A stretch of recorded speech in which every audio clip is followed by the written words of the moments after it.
औरतें ही मिलकर दुल्हन को तैयार कर देती थी और रस्म के सारे गीत गा देती थी।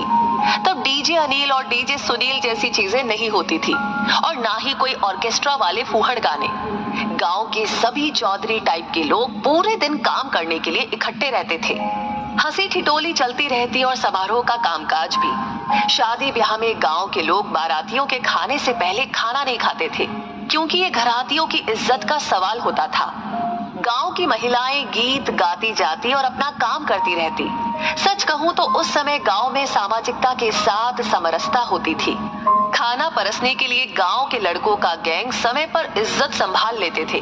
कोई बड़े घर की शादी होती तो टेप बजा देते, जिसमें एक कॉमन गाना बजता था, मैं सेहरा बांध के आऊंगा मेरा वादा है।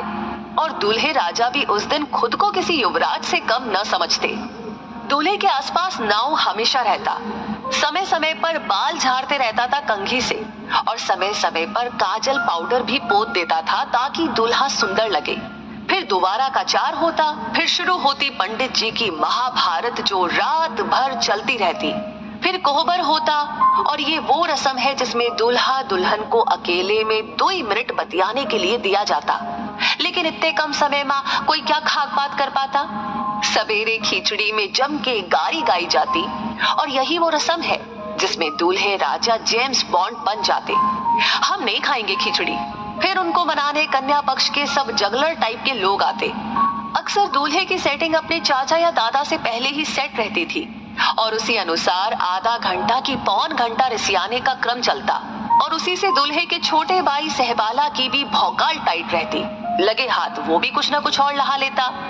फिर एक जयघोष के साथ खिचड़ी के गोले से एक चावल का कण दूल्हे के होठों तक पहुंच जाता, और एक विजयी मुस्कान के साथ वर और वधू पक्ष इसका आनंद लेते।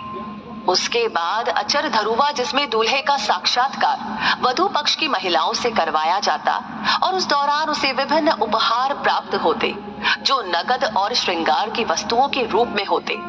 इस प्रक्रिया में कुछ अनुभवी महिलाओं द्वारा काजल और पाउडर लगे दूल्हे का कौशल परीक्षण भी किया जाता, और उसकी समीक्षा परिचर्चा विवाह बाद आहूत होती थी। और लड़कियां दूल्हा के जूता चुराती और 101 रुपए में मान जाती। फिर गिने चुने बुजुर्गों द्वारा माड़ो यानी विवाह के कर्म कांड हेतु निर्मित अस्थायी छप्पर हिलाने की प्रक्रिया होती। वहां हम लोगों के बचपने का सबसे महत्वपूर्ण आनंद उसमें लगे लकड़ी के शुग्गों यानी कि तोता को उखाड़कर प्राप्त होता था।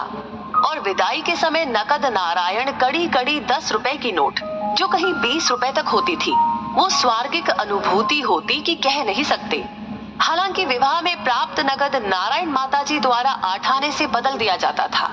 आज की पीढ़ी उस वास्तविक आनंद से वंचित हो चुकी है जो आनंद विवाह का हम लोगों ने प्राप्त किया है। लोग बदलते जा रहे हैं, परंपरा भी बदलती चली जा रही है। आगे चलकर ये सब देखने को मिलेगा कि नहीं, वो विधाता जाने।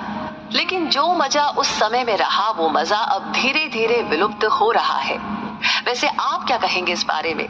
आप कितना सहमत है? आपकी क्या राय है? हम